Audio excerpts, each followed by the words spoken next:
த Lord. இந்த December மாதத்தில் 1ஆம் தேதியாகிய இந்த ஞாயிற்றுக்கிழமையின் காலை வேளையில் தேவ சமூகத்தில் வந்திருக்கிற ஒவ்வொருவரையும் கர்த்தர் தாமே ஆசீர்வதிப்பாராக. இந்த நாளிலும் நம்ம தியானிக்கிற கர்த்தருடைய வார்த்தை நம்முடைய பரிசுத்த வேதாகமத்தில் 1 சாமுவேல் 2ஆம் அதிகாரம் 10வது வசனம். 1 Samuel chapter 2 verse 10.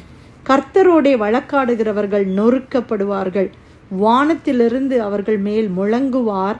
கர்த்தர் பூமியின் கடையாந்தரங்களை நியாயம் தீர்த்து தாம் ஏற்படுத்தின ராஜாவுக்கு பலன் அளித்து தாம் அபிஷேகம் பண்ணினவரின் கொம்பை உயர பண்ணுவார் என்று துதித்தாள். அல்லேலூயா, பிரைஸ் தி லார்ட். இந்த காலை வேளையில கர்த்தர் கொடுத்த வார்த்தைக்காய் கர்த்தரை ஸ்தோத்திரிக்கலாமா?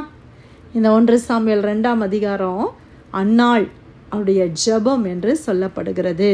முதல் வசனத்திலேருந்து 11 வசனம் வரைக்கும் நீங்கள் வாசித்து பார்த்தீங்கன்னா, அன்னாள் தேவ சமூகத்தில் அவங்க கர்த்தரை அவங்க பாடி துதித்து அவங்க ஜெபம் பண்ணுறாங்க. நமக்கு எல்லாம் தெரியும், அன்னாள் குழந்தை இல்லாமல் இருந்து அப்புறமா தேவ சமூகத்தில் வந்து அவங்க பொருத்தனை பண்ணி ஜெபிக்கிறாங்க. ஆண்டவரே, எனக்கு ஒரு ஆண் குழந்தைய கொடுங்க, இந்த மலடின்ற இந்த பட்டத்தை மட்டும் என்னுடைய வாழ்க்கையிலேருந்து எடுத்து போட்டுருங்க, அந்த பிள்ளைய நான் உங்ககிட்டயே கொடுத்துட்றேன் ஆண்டவரே, உங்களுடைய ஆலயத்தில் பணிவிடை செய்கிறதுக்குன்னே நான் கொண்டு வந்து விட்டுறேன் ஆண்டவரே அப்படின்னு சொல்லி அவங்க ஜெபம் பண்ணுறாங்க. அவங்க ஜெபித்த வண்ணமாகவே கர்த்தர் அவங்களுக்கு ஒரு ஆண் குழந்தையை கொடுத்தார். அவங்க என்ன பொருத்தனை பண்ணாங்களோ அதே பொருத்தனையை அவர்கள் அந்த குழந்தைய கொண்டு வந்து இந்த சின்ன வயசில் ஒரே குழந்தை, பிரியமானவர்களே, அதை கொண்டு வந்து ஆண்டவருடைய ஆலயத்தில் அவங்க விட்டாங்க அப்படின்னு சொல்லி நம்ம பார்க்குறோம். அல்லேலூயா. இந்த 27 அதுக்கு முந்தின அதிகாரத்தில் 27, 28 வசனத்தை வாசிக்கும் போது, இந்த பிள்ளைக்காக விண்ணப்பம் பண்ணினேன், நான் கர்த்தரிடத்தில் கேட்டு என் விண்ணப்பத்தின்படி எனக்கு கட்டளையிட்டார், ஆகையால் அவன் கர்த்தருக்கு என்று கேட்கப்பட்டபடியினால் அவன் உயிரோடு இருக்கும் சகல நாளும் அவனை கர்த்தருக்கே ஒப்பு கொடுக்கிறேன் என்றாள். அவன் அங்கே கர்த்தரை பணிந்து கொண்டான். இது நம்ம ஈஸியாக படிச்சுட்டு போயிடுறோம். ஆனால் நம்ம எல்லாரும் தாய்மார்களாக இருக்கிறோம். கொஞ்சம் யோசித்து பாருங்களேன், நமக்கு 3 பிள்ளைங்க 4, 5 பிள்ளைங்க இருந்தால் கூட ஒரு பிள்ளையை கொடுக்கறதுக்கு கூட நம்மளால் முடிவது இல்லை, அப்படிதானே? ஒரு பிள்ளையை கூட நம்ம மிஸ் பண்ணுறதுக்கு நம்ம லைக் பண்ண மாட்டோம். ஆனால் அந்த தாய் பாருங்க, கர்த்தருக்கென்று நான் கேட்டேன், இவன் கர்த்தருக்கு உரியவன் என்று சொல்லி கொண்டு போய் அந்த பிள்ளை எவ்வளோ அழுது இருக்கும்ல. அன்றைக்கி சாமுவேல் சின்ன வயசில் அம்மா விட்டுட்டு போகிறாங்க. இன்றைக்கி நம்ம பிள்ளைங்களை ப்ரீகேல போய் விடும்போது, டே கேரில் விடும்போது பிள்ளைங்க அழுதாலே நமக்கு மனசு துடிக்குது. அந்த குழந்தை எவ்வளோ அழுதுருக்கும். ஆனால் அந்த தாய் பாருங்களேன், அந்த பொருத்தனை, தேவனுக்கென்று எடுத்த பொருத்தனையை அவள் கட்டாயமாய் செய்ததை பார்க்கிறோம். ஆண்டவர் அவளை ஆசீர்வதித்தார். சாமுவேலை பெரிய தீர்க்கதரிசியாக கர்த்தர் மாற்றினார். இந்த அதிகாரத்தில் அவங்க அப்படியே ஆண்டவரை பாடுறாங்க, ஆண்டவரை துதிக்கிறாங்க. அப்பொழுது அன்னாள் ஜெபம் பண்ணி, என் இருதயம் கர்த்தருக்குள் களி கூறுகிறது, என் கொம்பு கர்த்தருக்குள் உயர்ந்திருக்கிறது, என் பகைஞர் மேல் என் வாய் திறந்திருக்கிறது, உம்முடைய ரட்சிப்பினால் சந்தோஷப்படுகிறேன்.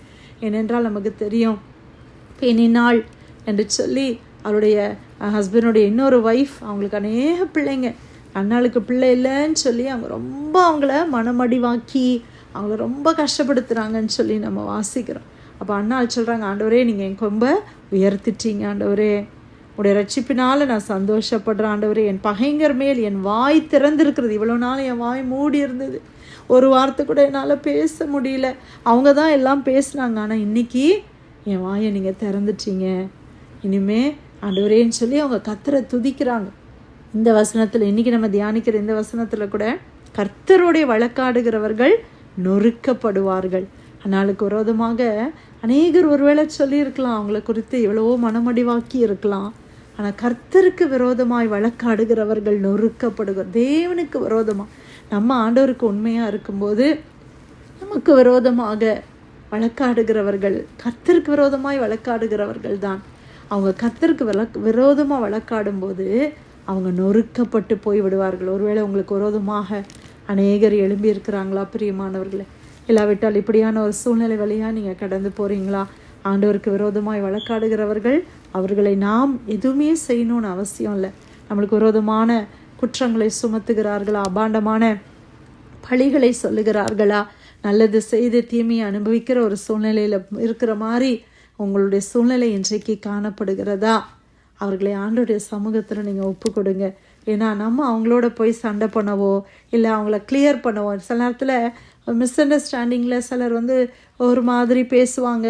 இந்த சோஷியல் மீடியாலலாம் அநேகர் கமெண்ட் பண்ணுறதை நம்ம பார்க்குறோம் இல்லையா? அநேகர் ஒருவேளை நம்மளை குறித்து தவறாக காசிப் பண்ணி ஒன்றுமே இல்லாத மேட்டரை பெருசாக்கி அப்படியெல்லாம் நம்முடைய பேரை அவர்களுக்கு எடுத்து போட எவ்வளோ ட்ரை பண்ணலாம். நம்ம என்ன செய்யணும்?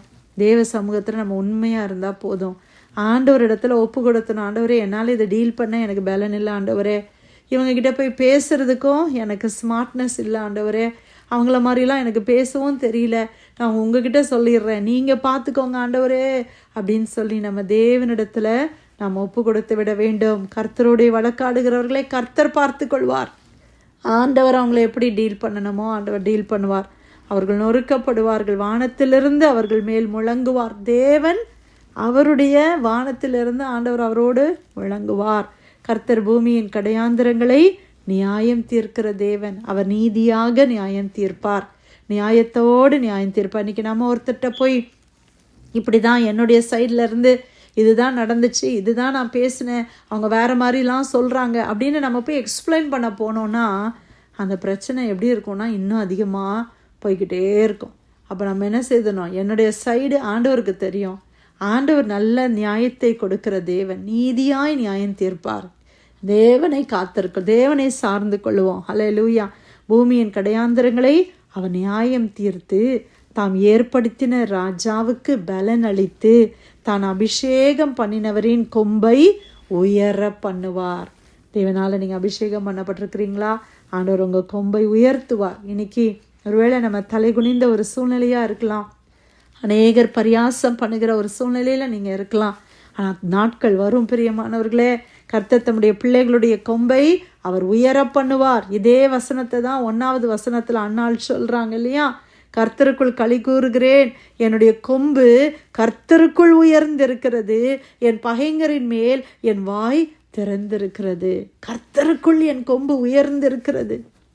இது வரைக்கும் நான் என்னை மூடி மறைத்து ஒருவேளை அவமானத்தில் நான் இருந்தேன். ஆனால் இன்றைக்கு தேவன் என்னை கடாட்சித்தார். கர்த்தர் என் மேல் கிருபையாக இருந்தார். ஆண்டவர் எனக்கு உதவி செய்தார். ஆண்டவர் எனக்கு நியாயத்தை சரி கட்டினார். என்னுடைய கொம்பு கர்த்தருக்குள் உயர்ந்திருக்கிறது. ஆண்டவர் தம்முடைய ராஜாவுக்கு பலன் கொடுக்கிற தேவன், சத்துவம் இல்லாதவர்களுக்கு சத்துவத்தை கொடுக்கிற தேவன். உங்களுக்கு ஆண்டவர் பலன் கொடுத்து உங்களுடைய கொம்பை ஆண்டவர் உயர பண்ணுவார். ஆமேன். அல்லேலூயா.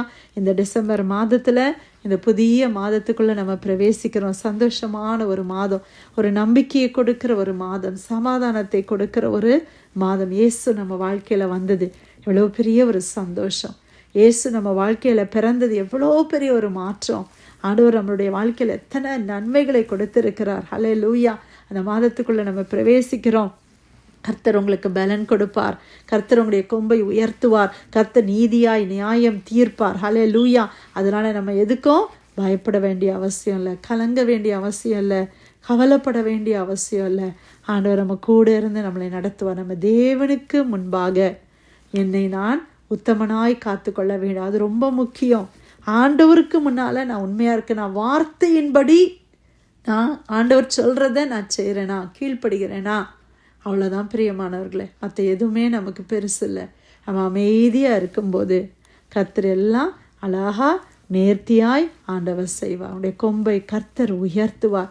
உடைய குடும்பத்தில், உடைய சகோதரர்கள் மத்தியில், உங்களுடைய ஃப்ரெண்ட்ஸ் மத்தியில், உங்களுடைய வேலை செய்கிற இடத்துல ஆண்டவர் உங்களுடைய கொம்பை உயர்த்துவார். ஆமேன். 1 சாமுவேல் 2ஆம் அதிகாரம் 10வது வசனம். கர்த்தரோடைய வழக்காடுகிறவர்கள் நொறுக்கப்படுவார்கள், வானத்திலிருந்து அவர்கள் மேல் முழங்குவார்.